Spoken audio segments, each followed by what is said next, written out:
You know that feeling when you're lying in bed at 11 p.m., staring at the ceiling, and your brain is just doing high-speed math.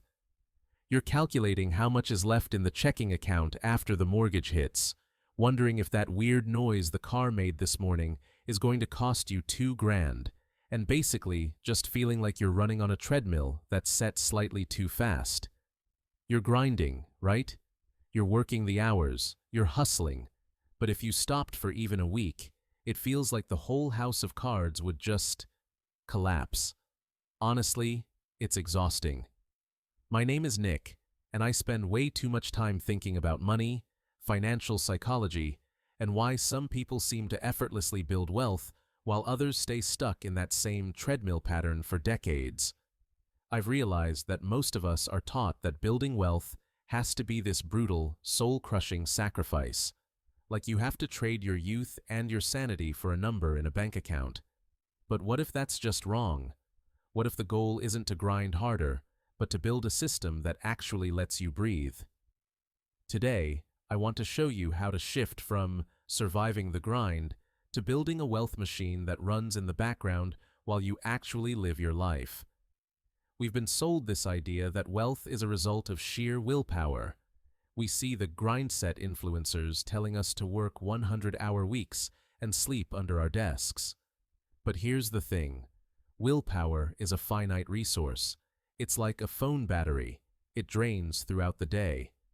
If your financial plan relies on you being strong every single day, you're eventually going to hit 5% battery, snap, and buy something expensive just to feel a spark of joy. Real wealth builders don't rely on willpower. They rely on systems. They've moved past the scarcity mindset, that constant, nagging fear that there isn't enough, and moved toward an abundant strategy. Instead of obsessing over whether they can afford a $5 latte, they focus on the big wins. They're looking at assets, not just expenses. It's a subtle shift, but it changes the emotional temperature of your entire life. The most powerful tool in your arsenal isn't a stock tip, it's a setting in your banking app. Basically, if you have to manually move money into your savings every month, you're going to fail eventually. Life happens. A friend has a birthday, or you see a pair of shoes that actually looks comfortable for once, and suddenly that savings money is gone. You need to make your wealth building invisible. My name is Nick, and I'm telling you, the day I automated my finances was the day I stopped worrying about them. You set it up so that the second your paycheck hits, it splits. A portion goes to your 401k, a portion goes to a high-yield savings account, and a portion goes to your brokerage. By the time you even open your banking app, that money is gone. You can't spend what you don't see. You end up living on whatever is left, and your brain naturally adjusts. It's like magic, but it's just boring old automation. You're building wealth while you're sleeping, or watching a movie, or, God forbid, actually enjoying a weekend without thinking about spreadsheets. Now, I know, save for a rainy day is the most dad advice ever, but there's a reason it sticks around. Most people view an emergency fund as a pile of cash for a broken water heater. I view it as a psychological shield. When you have $0 in the bank and the check engine light comes on, it's a crisis. Your cortisol levels spike, you get snappy with your partner, and you might make a dumb financial move, like putting the repair on a 24% interest credit card. But when you have a 3 to 6 month cushion, that same check engine light is just an inconvenience. Research shows that having just $2,000 in a dedicated emergency fund can increase your overall financial well-being score by over 20%. It's the single biggest factor in reducing financial anxiety. You're buying yourself the ability to stay calm when the world gets chaotic. We need to talk about the snowball effect, or what the smart people call compound interest. It's one of those things we hear about in school, but we don't really feel it until we see the numbers. Imagine you're 25 and you put $10,000 into a boring index fund. You never touch it again.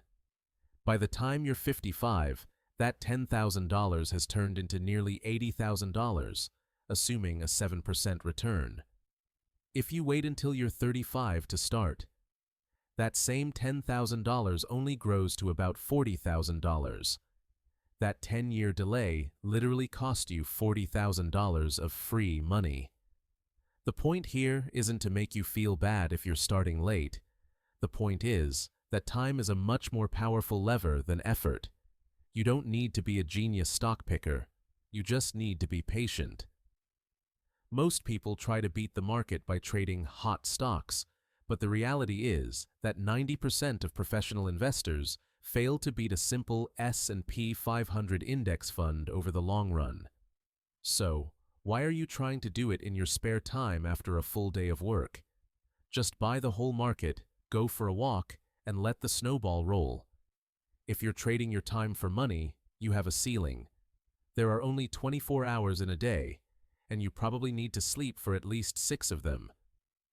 Wealthy people understand that they need workers that don't need to sleep.